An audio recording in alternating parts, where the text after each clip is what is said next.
Hello, ladies and gentlemen. It is David. No, I'm just kidding. So, now we're going to talk about sequences, okay? The first thing we're going to ask is, what is a sequence? Well, informally, a sequence is a list of numbers, okay? More formally, although we're not going to think about it in this way, I want to make sure that I at least state this, okay, because it's true. But formally, a sequence is a function from the natural numbers to the real numbers. We know that the natural numbers, okay, which we denote by a capital N, are basically the numbers that consist of like 1, 2, 3, etc. forever, okay? And we know that the real numbers are like the numbers that we're working with, except when we go into complex numbers, okay? But for us, we're going to look at a sequence as being a function from the natural numbers to the real numbers, okay? But I don't want you to get bogged down in this formal definition. We can look at it informally. A sequence is a list of numbers. Let me start with an example. So an example could be the following. We could have 1, 3, 5, 7, 9, etc. Right? I know you guys, I know all of you can already think what this is. This is the odd numbers, obviously.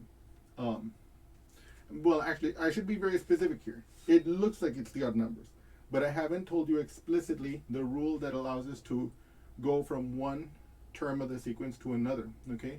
Now, it is also true that not every sequence has to have such a rule, okay?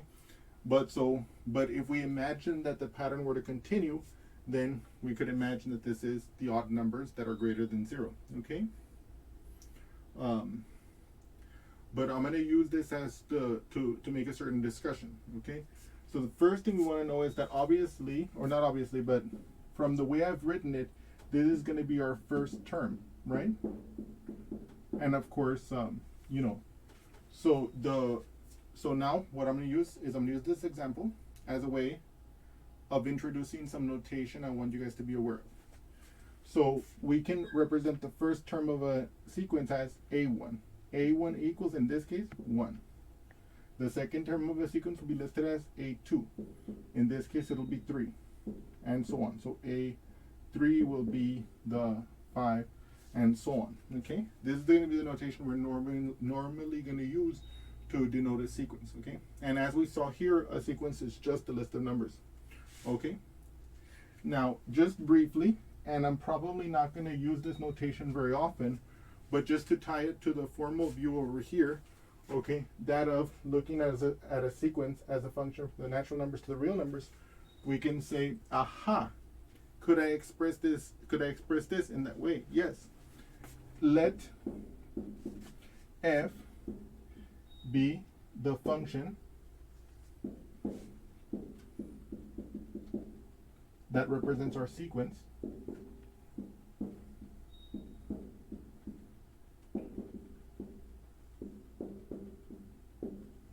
then what? Then f of 1 will be the first term, 1. F of 2 will be the second term, 3.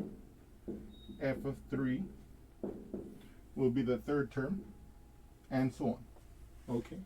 Now, strictly speaking, if you look at these carefully, you can see that there's that this is just that these two notations are very similar. See, a sub 1 is the same as f of 1, a sub 2 is the same as f of 2, and so on and so forth. Okay? So in some sense, this notation that we're going to be familiar with captures this formal idea, okay? But is more notationally nice, okay? And I don't want to complicate us with this notation, okay? But I want you to have it in the back of your head that that's what's happening, okay? But we can just think about it as a list of numbers, okay? Now, before we go, I do want to make one important point, okay? As I mentioned above in passing, before we move on to some examples, into some particular cases that are of interest to us, I want to make the important point, and I want to highlight it for us here, that a sequence does not have to satisfy a pattern, okay? It could just go on forever with no pattern, okay? What makes a sequence is that it's a list of numbers, okay? Number 1. Number 2, it is true that we're going to talk about we're going to have lots of examples that fall into two categories of very special types of sequences. One type of sequence is the arithmetic sequence, and the other type of sequence is the geometric sequence. As I mentioned above, not all sequences have to have a pattern, but we will see that the arithmetic sequence and the geometric sequence have very similar and very nice patterns.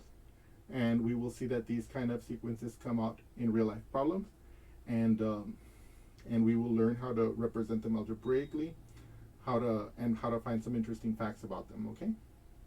But in any case, so this is our introduction to sequences. What I want you to take away from it, that sequences are lists of numbers, and that we're going to denote them like this: A1, A2, A3, and we're going to have some rules and stuff like that. But anyway, I hope you've enjoyed this, and I look forward to seeing you again soon. Thank you so much. Beautiful.